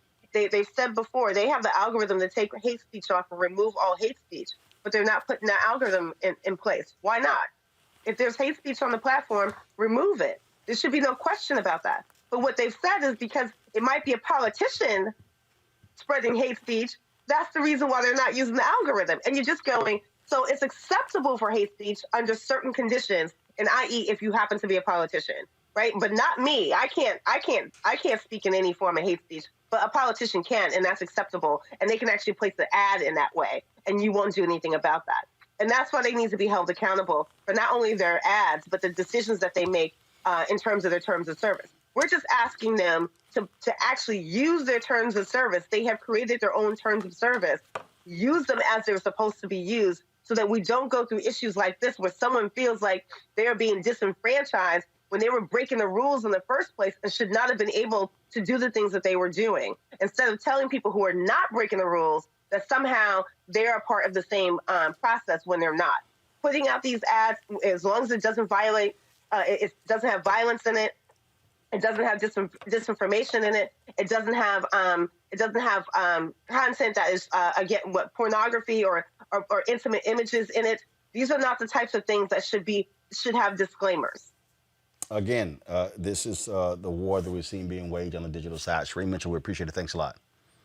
Thank you for having me again. This is the reality, Reese. I think people need to understand the battles that are being waged, and that is, in the piece that we read, Democrats are having to play catch up. They, frankly, were behind. Republicans have always been excellent at voter suppression tactics. Now, in this case, they are really focusing on using these skills because they see what is happening on the digital side and how they can stop things from going on. And Democrats are playing catch up in this digital war. Absolutely. I mean, to some degree, the internet is a place of somewhat of an equalizer, but it's not the great equalizer that it once was because of the algorithms. I've been saying it. People probably thought I was just crazy or making excuses. But the bottom line is that these algorithms make all of the difference in terms of how our social medias are curated, how we are seeing which accounts, how often we're seeing them and the content. And as you point out, you might not even know that your stuff is being filtered out or things of that nature. And absolutely, people are abusing these reporting systems and it's having an impact. And this is why we see things like, I made a video earlier about this sex trafficking QAnon conspiracy that seems to be permeating Black social media, in particular Facebook and Instagram, where people are starting to say outlandish things like if you're voting against Trump, you're voting for pedophilia and for sex traffickers. It's because all of the Republicans are winning. These crazies, these QAnon people are winning, aside from being banned on Facebook now all of a sudden, are winning the social media manipulation algorithm game. It's about bots, it's about programming, and we rely a lot on organic content, but it can only be so organic, it can only be so viral when you have these algorithms in place. So what people have to understand is, don't think that you're seeing everything out there. Don't think because you're not seeing something that means it doesn't exist. That just means that the way that you hit like and retweet and comment is further filtering down what you see. If you want to get information, you have to be more proactive about seeking that information out. When you are seeing things that you like, you have to interact with those things. That's one thing I encourage Kamala supporters is interact with tweets that are pro-Kamala, interact with things so that you see more of it, so that those things get higher visibility, so that they get treated higher in algorithms. So it's all a game that we haven't figured out yet on our side. And Greg, when you start looking at on YouTube, when you look at on all of these different platforms, there are people who game the system. Facebook kicked off folks like Epoch Times and others because they realized what they were doing is they were actually filtering the same information to 10 and 20 different websites. That's how conservatives have been playing this game. And then what conservatives do, Greg, is they go, oh my God, they're targeting us. I mean, they're very excellent at whining. And then with the companies like, oh my goodness, we don't want to get criticized by the conservatives. Then talk radio and Fox News and Trump is going to tweet about us. So they bend over backwards to not offend them, and that's what you see happen, and that's what we continue to see happen. They want to win the digital war because it's easier to spread disinformation. It moves 6 times faster than truth, Greg. Yeah, especially when you have the institutional capacity to do it, and the institutions are supporting you. What we just heard, what Reese just laid out as the strategy is really the only strategy we have at this point, because this is an emerging technology that we're trying to figure out how to work with. And Roland, the fact that you are conducting this behind the scenes warfare with these institutions just underscores the point that it's very difficult for individuals to beat institutions. I mean, alchemy is neutral. You can have good alchemy, you can have bad alchemy.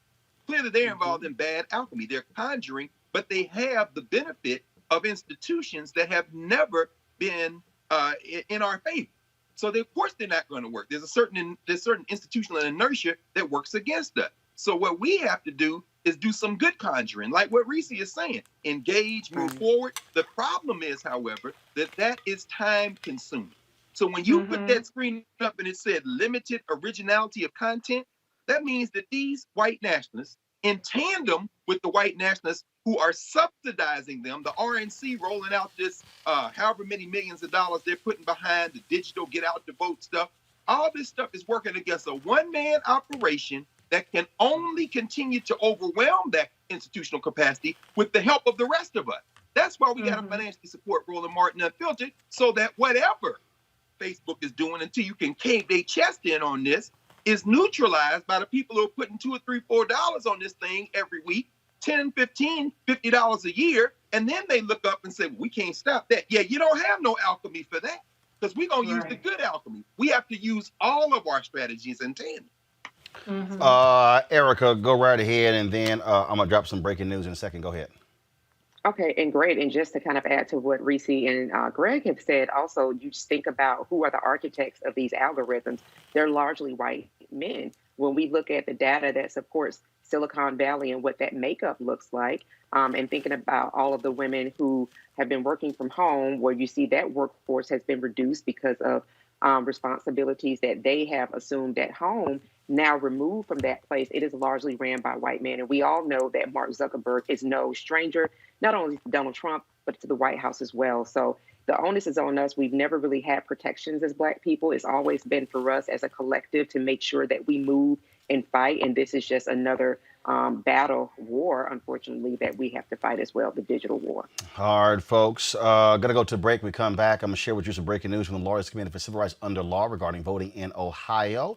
And also, Princeton University renames a building after racist Woodrow Wilson. We'll tell you the African American who is going to be honored. That's next to Roland Martin Unfiltered. You want to support Roland Martin Unfiltered? Be sure to join our Bring the Funk fan club. Every dollar that you give to us supports our daily digital show. There's only one daily digital show out here that keeps it black and keep it real as Roland Martin Unfiltered. Support the Roland Martin Unfiltered daily digital show by going to RolandMartinUnfiltered.com. Our goal is to get 20,000 of our fans contributing $50 each for the whole year. You can make this possible. RolandMartinUnfiltered.com. I'm utilizing what I know. I'm being able to speak about something that I used to didn't do, that I can say, yeah, that was me, but it's okay now because I know better now, and you can too. I'm able to say that so they can relate to what I'm saying, so I can capture their attention and be able to knock on their door and say, hey, you with me? And now they feel more apt to pay attention and more apt to be able to go out there and say, oh, well, just maybe, because she said. And I'm a fan of hers, so the connection is, well, okay, what do I have to lose? Because sitting at home is what you're losing out on.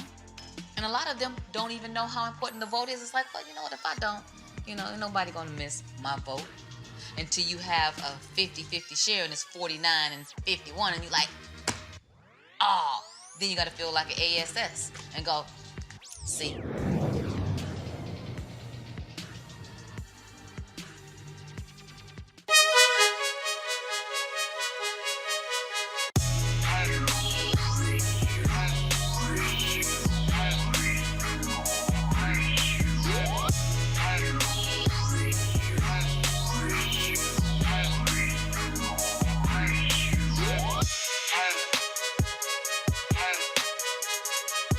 All right, the folks at Seek.com, Black-owned company founded by Mary Spio. They, of course, a virtual reality company. You can check out their content at Seek.com, CEEK.com. You can do so, of course, with these VR headsets. You can look at it, of course, on your regular device or your pad or your computer.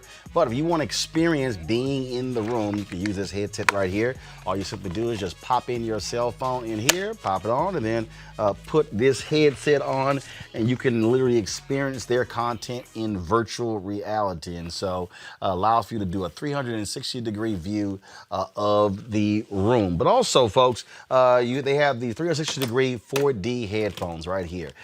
These are Bluetooth headphones. They have complete surround sound in terms of as you hear the particular music.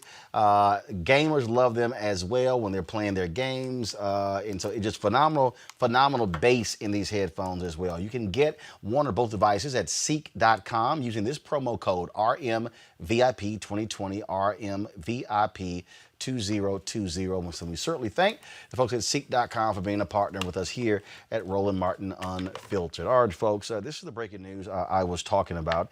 Just a few moments ago, Kristen Clark, she posted this on her Twitter feed. Breaking: victory secured in Ohio over Secretary LaRose's unlawful and discriminatory rule banning counties from having more than one drop box. This ruling benefits voters across Ohio, especially those in Cuyahoga County and other population centers. We'll keep fighting to protect. And so they have right here the actual motion that was granted. The court granted this, and this is, of course, what it says here. While the Secretary has maintained the problem in Cuyahoga County and the plan the Cuyahoga County Board adopted is not part of this litigation over drop boxes, the court disagrees. The Cuyahoga County Board only voted for its plan to deploy staff to receive ballots off-site because the Secretary had prohibited off-site drop boxes. It is clear throughout this litigation that the main rationale behind that prohibition was the Secretary's now rejected interpretation of Ohio law. He believed Ohio law limited personal delivery to board premises. The Ohio Court of Appeals said there is no such limitation. The Secretary is continuing to restrict boards from implementing off-site collection, and he appears to be doing so in an arbitrary manner. This is the kind of stuff that we're seeing, the kind of voter suppression tactics, Greg, that we're seeing in these led by Republicans. They want to keep people from voting. We showed video yesterday of long lines in Columbus, long lines in Harris County. They want to frustrate people. They want to make them stay in line for 2, 3, 4, 5, 6 hours. Hopefully they can wear them down and they just give up and go home. That is their goal. Said, I mean, Dublin, where Vanilla Ice has plotted this, is the Columbus, Ohio suburb. And as we were talking earlier, when I mentioned that, Frank LaRosa said, oh, multiple boxes? No problem. They got to be on site. So kudos to Kristen. Kudos to those women and men in the Lawyers Committee for Civil Rights, because as you said, Roland, that fits seamlessly to what we were talking about 20 minutes ago. They won the battle. No, you don't have to have all those drop boxes on the actual site, because that's how they were going to try to do it. And again, it's a war of attrition, everybody. We have to continue to fight. That is the bottom line. If we don't, we'll lose. See, what I find to be interesting here, Erica, is the Secretary of State tried to get cute, and so Cuyahoga County said, "Oh, okay, no drop box, we'll send staff." And then he's like, "No." They're like, "Wait, hold up." See again, though. Oh, y'all said the box isn't secure. They already work for us. Mm-hmm. Absolutely. And this is the check that we have been talking about. This is how you have to check Republicans, because, see, the Republican Party, they are the party of oppression. So at every angle, when you think about the right to vote, when we think about just the right to citizenship and how that has really been blocked, we think about it politically. I think about at least the Republican Party, so that the Republican Party and Secretary of in this instance, that they were actually checked. This is what you need, and this is why elections matter. This is why it's important to pay attention, not just what's happening on the national level, but to pay attention to the people that are state executive leaders and local leaders as well, because particularly if they're aligned with folks who are party oppressionists, then you're going to see that kind of trickle down economics happen throughout your state and within your local community. So very excited that Ohioans will continue to be able to vote in a very safe way. And this is what we need to continue to push to do. We need to support folks like the friend of the show, Kristen Clark, and her organization, what she's doing, and that she has a place to come and she's able to talk about that freely, which is here on Roland Martin Unfiltered. and support Roland Martin Unfiltered as well, because this is how messaging gets out. They're constantly doing this work on a daily basis. If you look at the Twitter feed, this is democracy helping to make sure that there's some semblance of democracy continues to go forward. The people that are behind the scenes doing the work, like Kristen Clark, are folks that we need to support. So I just would encourage everybody to please continue to pay attention to what's happening in your state, as we are 25 days out for one of the most important elections of our lifetime. Reese, this is what Kristen Clark tweeted. Why was this discriminatory? Cuyahoga County, 850,000 registered voters. Franklin County, 850,000 registered voters. Vinton County, 8,300 mostly white voters. Under this scheme, they all get one drop box. This ban had a particular stark impact on black voters in Ohio's major population centers.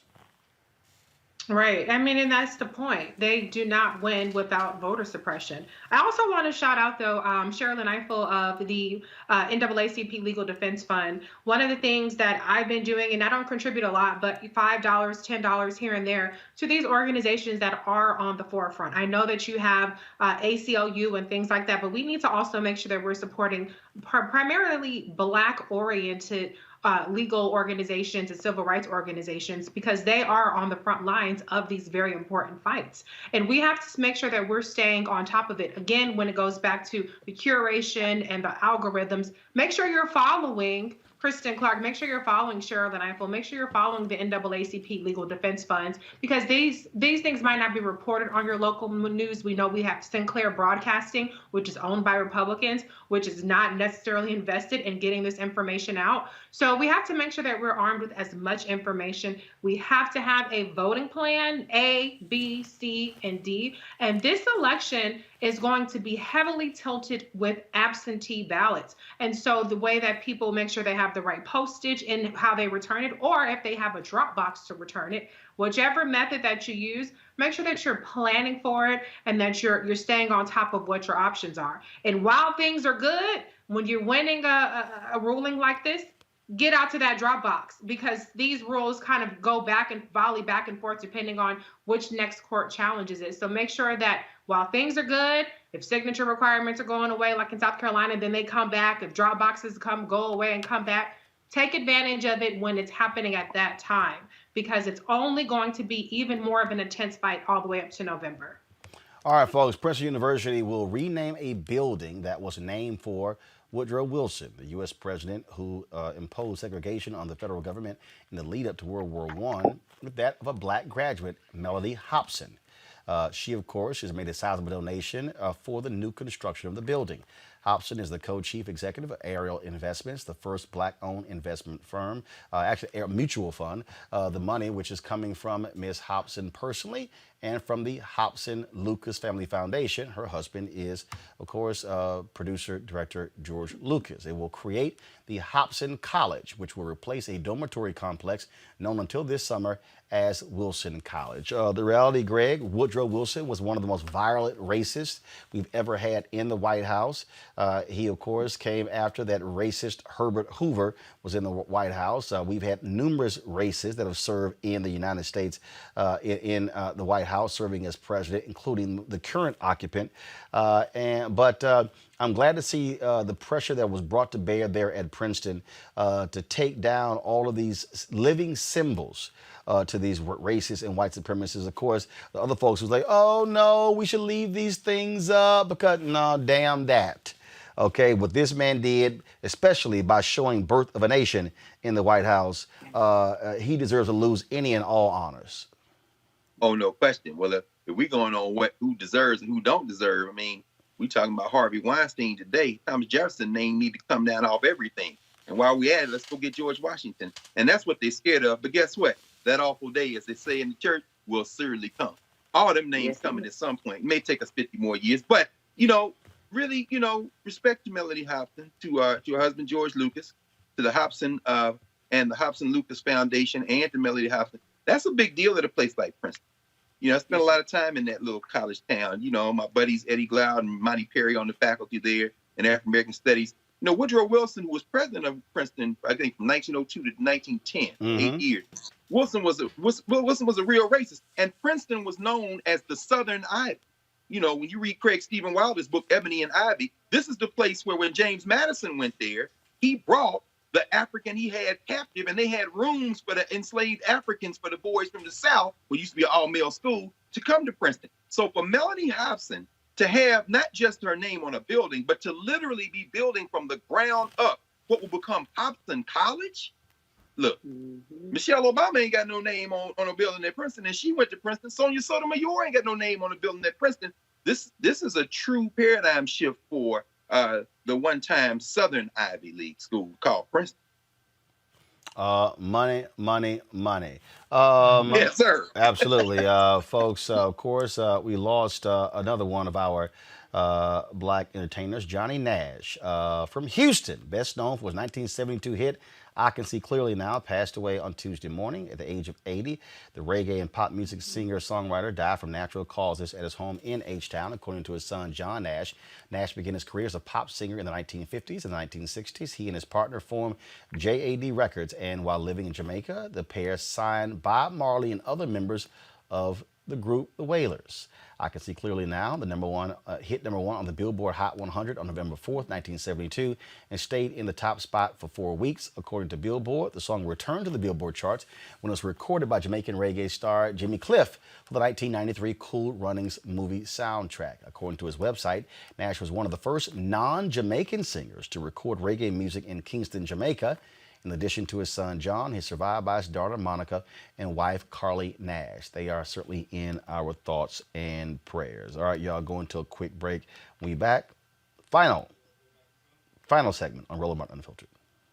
Hi, this is Dionne Warwick. You have just one vote. You better go ahead and use it, okay? All right, folks, again, 25 days until Election Day. We want to show you the deadlines, voter registration. Here it is here. Today, of course, is October 8th. The deadline tomorrow. And listen to me, our people, especially in New York State. Ain't that many of us in Idaho, let's just be honest. Oklahoma, but especially North Carolina. Tomorrow is the deadline for North Carolina. Saturday in Delaware. Then, of course, October 13th is Washington, D.C. Kansas. Why is Kansas important? The Democratic candidate for the United States Senate in Kansas, she is up 5 points against the Republican.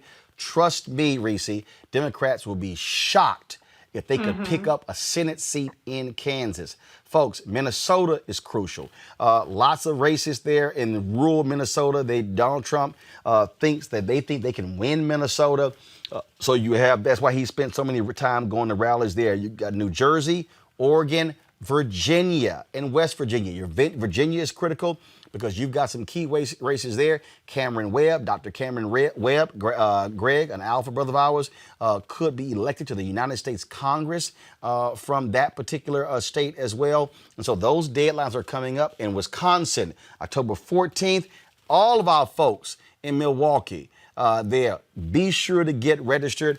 We also know that they're not going to be using the Milwaukee basketball arena for the voting location because Republicans were trying to essentially challenge them. What they said is that the deadline, and this is the games they play, the deadline of voting locations was supposed to be published by June 12th. Well, the NBA and others did not come to an agreement until September 1st. So the Republicans were going to try to argue that any votes cast at the basketball arena could be invalidated because of that June 12th posting. So the folks in Milwaukee said, forget it, we're not even going to use the arena. But those are the kind of games that are being played by Republicans when it comes to voting. Lastly, let's talk about this here.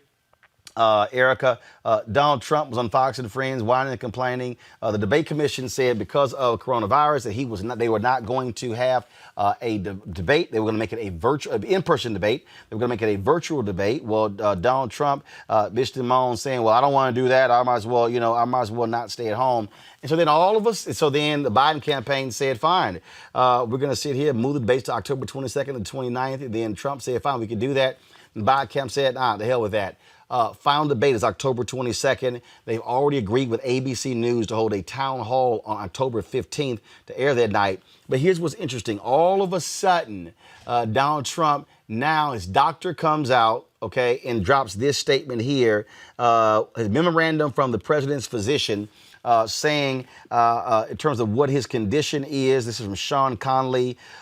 Today, the president has completed his course of therapy for COVID-19 as prescribed. Now, remember all that stuff he was saying with HIPAA? Oh, he couldn't reveal anything, but all of a sudden now he can reveal personal information. Now, he couldn't do it the other day, couldn't do it on Monday, but he can somehow do it today. And so this is so now they're basically clearing him by Saturday to get back out there. And so you know what's going to be, well, I'm healthy now to have a debate. Nah, it's too late. And so that's where we stand. Again, Joe Biden said, I'm not waiting on y'all. He is going to be holding a town hall on ABC. What we're dealing with here, Erica, again, a desperate individual who is bleeding in the polls. He's trying to stop it. Nah, bruh, we about to leave, no doubt. We about to whoop your ass at the polls. And leave you to pay your $421 million in debt that you got to come up with in the next 4 years. You know, when we think about this active virus that wants to continue to travel about the country, let him go do it. Just make sure my people aren't there. Make sure that the folks that are essential workers, not like Kayleigh McEnany, which she said that in a tweet that she herself was an essential worker. No, ma'am. I'm talking about the people that work these service industry jobs. Let him go infect that 1/3 that continues to worship and fall at the throne of the son of a Klansman. Let him do that. But I think, again, it goes back to really kind of where we are. People have pretty much made up their mind. And this is really about turning out folks who are unregistered in the base for the Democratic Party. So those efforts should be focused there, right? Not really trying to bring in people, these imaginary people that are supposed to be helping cross the finish line. No. It's more of us than it is of them.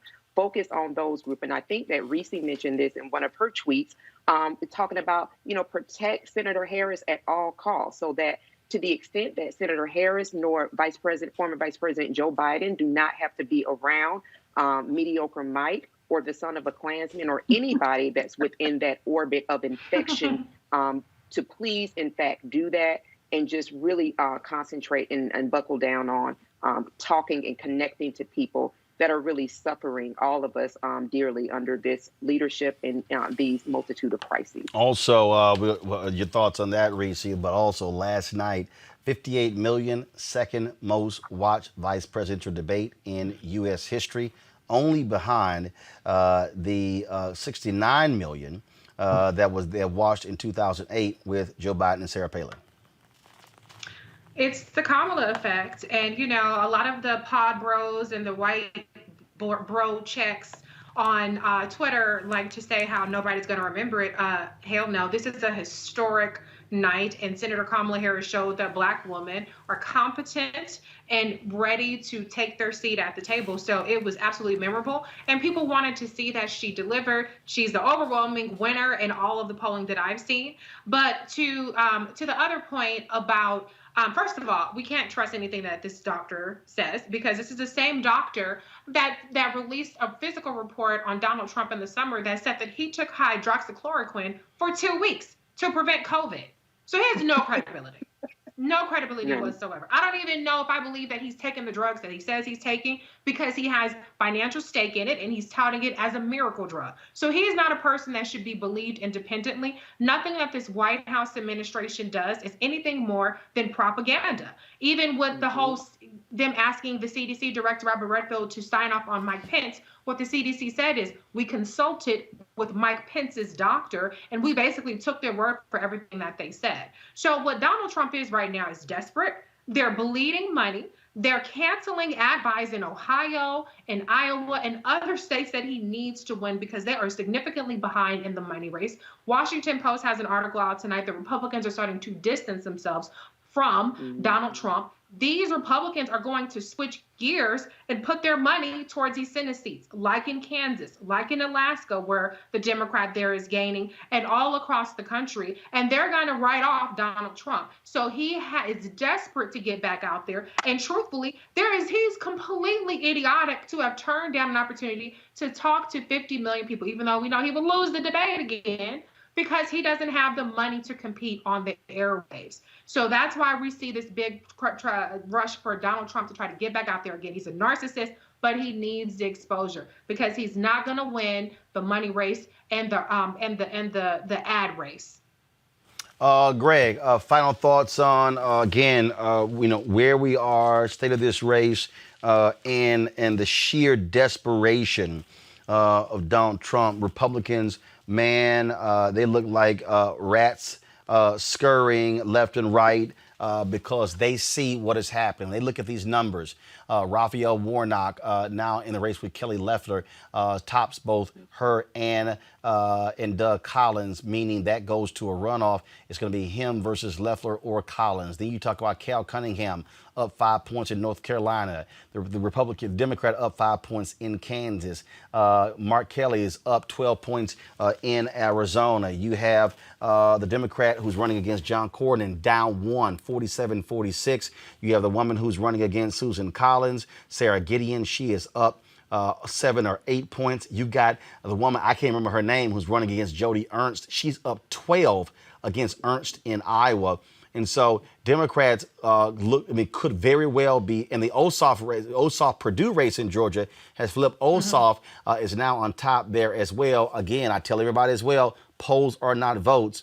But again, what you're seeing is every day Donald Trump does another infomercial for Regeneron, talking about how God blessed him with getting COVID. All he's doing is just pissing off more of these people who have seen folks die. And all I keep saying is, brother, keep talking. Orange man, keep talking. Because the more you talk, the more your ass gonna lose. Roland, when he came out with that video yesterday looking like Mantan Moreland or Burt Williams, I said, man, what the hell? But I tell you what though, listen, I'm listening to Reese and I'm listening to Erica and have been listening, of course, to you say this over and over again. We have to run through the tape. Remember that awful night when we were at the restaurant in 2016 and you did that live coverage and it got deeper in the night and everybody began to realize what the hell was happening. Yeah. Look here. Look, as far as we are concerned, we need to act like everybody is 1 point down and your vote is going to be the one to make the difference. Yeah. Don't ignore them all. Break Kelly Loeffler's whole political back. All these little memes she putting out with Donald Trump fighting coronavirus and while he got this little momentary high from these steroids, ignore it all. Break her back. If the Atlanta Dream, the team she owns, if these sisters can stand up tall and say, go to hell to the woman who writes their check, the least we can do is act like she's ahead by 3 points. Gotta run through the tape. Erica done laid it out. And look, because this dude right here, I'm looking at Tish James in New York, and I'm saying Tish James is the Erica Savage of attorney generals. This man going to jail. And when I hear Reese lay out strategy, look, Reese is right. They're running scared. But guess what? We should now, that's not the moment for us to just stand back. We need to remember that election night in 2016 and act like everybody's seat is in danger. We got to run through the tape. Well, again, and that's the key. I want people to understand that what we have to do is we have to be laser-like focused on all of this. And I'm talking about, that's what I'm saying. I don't make no assumptions. I think a lot of black people made assumptions in Florida when Andrew Gillum was showing him up and folks took it easy. No, you can get all the rest you want after. And I say vote so steadily that the ballots, the mail-in ballots won't be able to save his ass. That's where we got to be, Reese.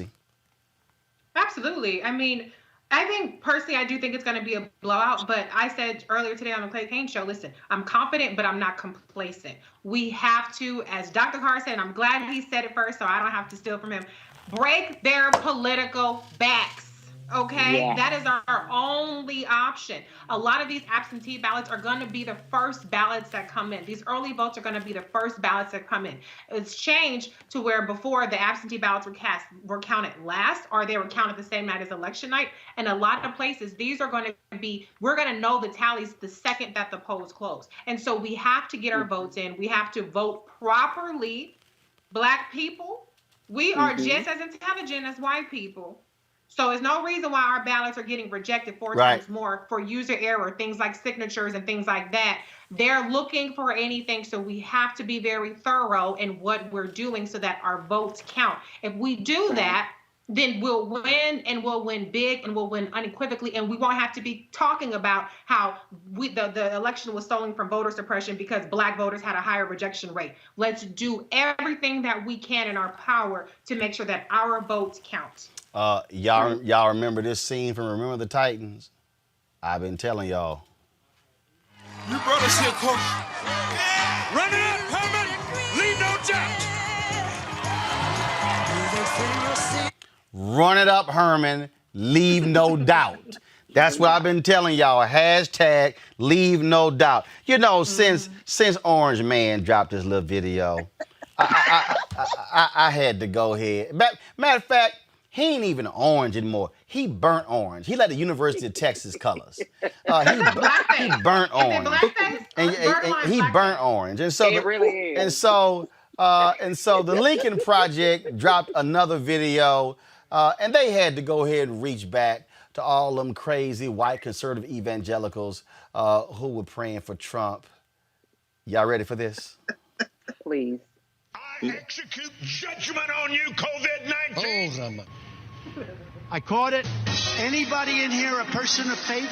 Let's all pray. We should pray. We pray. Say a prayer. We pray. Pray. Let's pray. Earnest prayer. Let's pray. I brought my Bible. God walks on White House ground.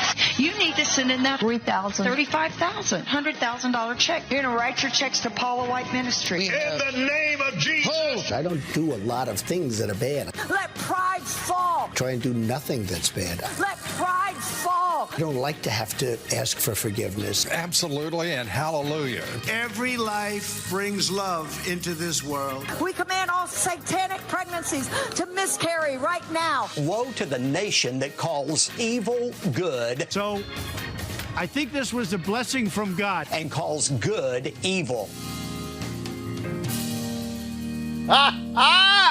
Oh, I had to go in the show on that one. If y'all want to join our Bring the Funk fan club, we need y'all support. Every dollar you give goes to support what we do. Let me give a shout out right here to Donna Mitchell, Phyllis Hayes, Hobbs and Hobbs Trucking Service. I appreciate it. I Bail Boast, B-O-S-T. Thank you so very much. Elva Buford. Sherry Harris, Corinne Erickson, thank you so much. Arthur Ray Baker, also Joyce Adams Watkins, thanks a lot. James Works Jr., I appreciate it. Let's see here. Who is this here? Lord, Carthalinta Cooper, I think I pronounced that right. I appreciate that. Let's see here. Ethel Schiller. I appreciate that. Eugene Carrington, thank you so very much. Also, let's see here, Lillian Financial, thank you very much. Then also we have here Mr. Amos, I appreciate it. Thank you so very much as well.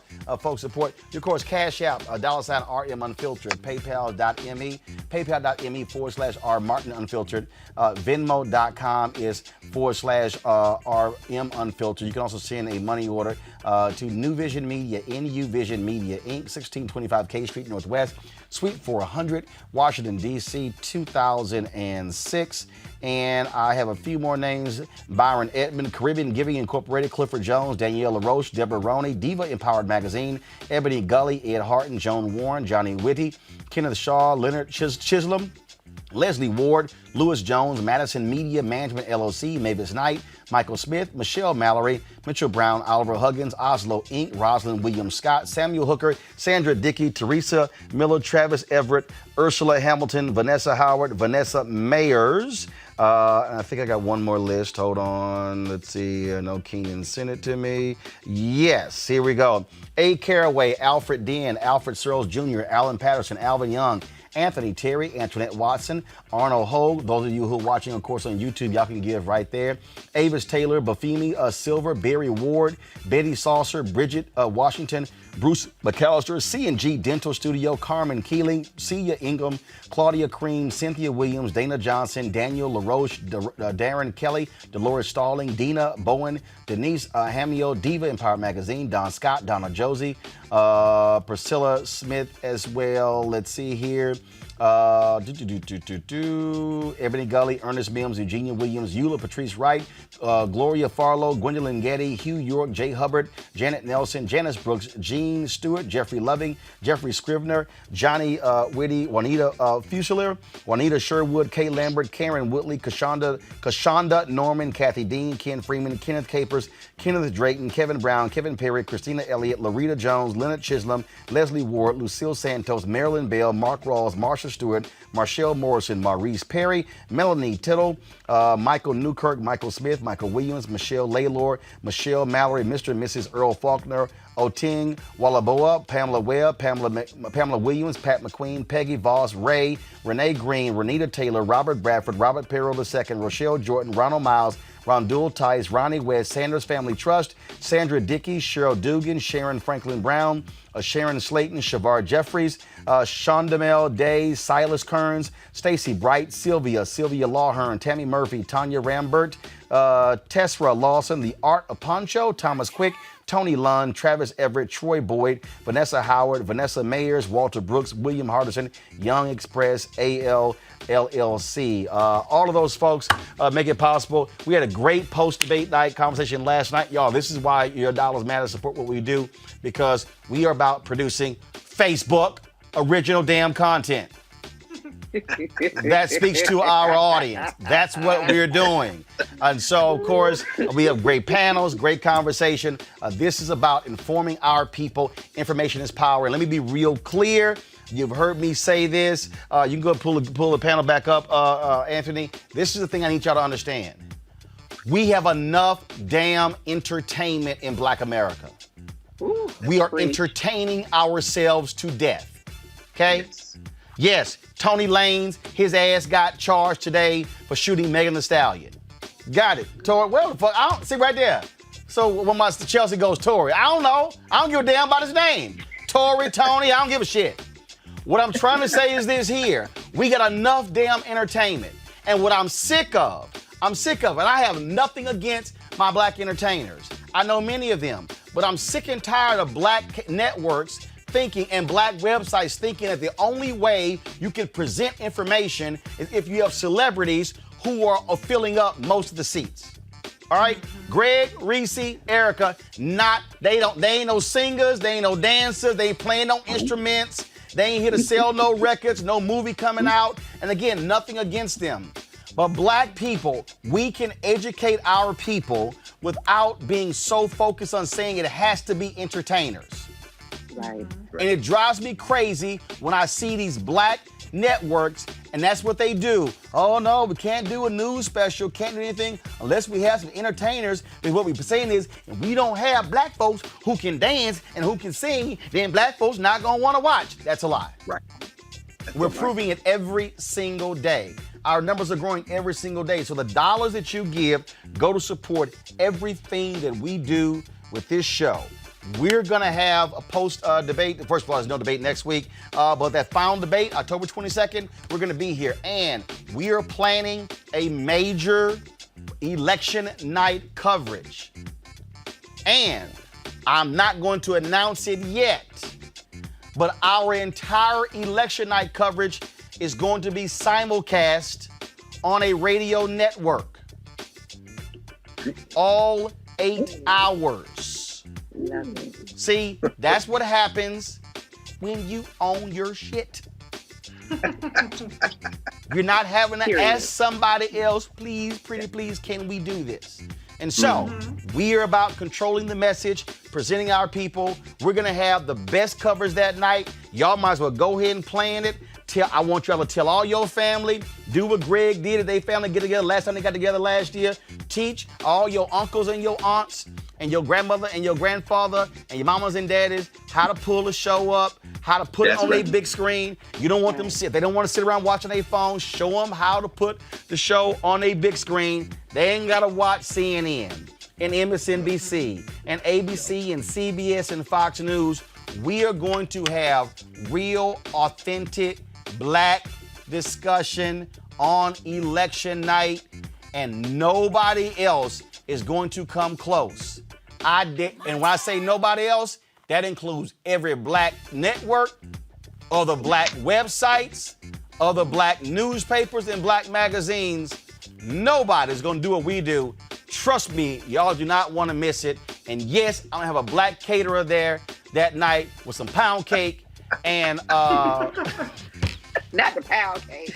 With some pound cake and peach cobbler for the staff. That's how black we're going to be on election night. Greg, yes, sir. Greg, Reese, Erica, I appreciate it. Folks, yes, I'm rocking. I'm wearing, just so y'all, I figured it out. I'm wearing nothing but election shirts between now and election day. Yesterday was Shut Up and Vote. Sister from Dallas sent to me tonight. The folks at Be Woke Vote sent me this, and they sent me this, a hat and a hoodie as well. And so that's what I'm rocking. That's what I'm rocking today. And so I got something else tomorrow. And hey, that shirt Regina Bell had on, vote with the V in blood. Yeah, you know they sent that to me. I'm gonna be rocking that one too. So I appreciate it, folks. I'm gonna see y'all tomorrow. We got to go.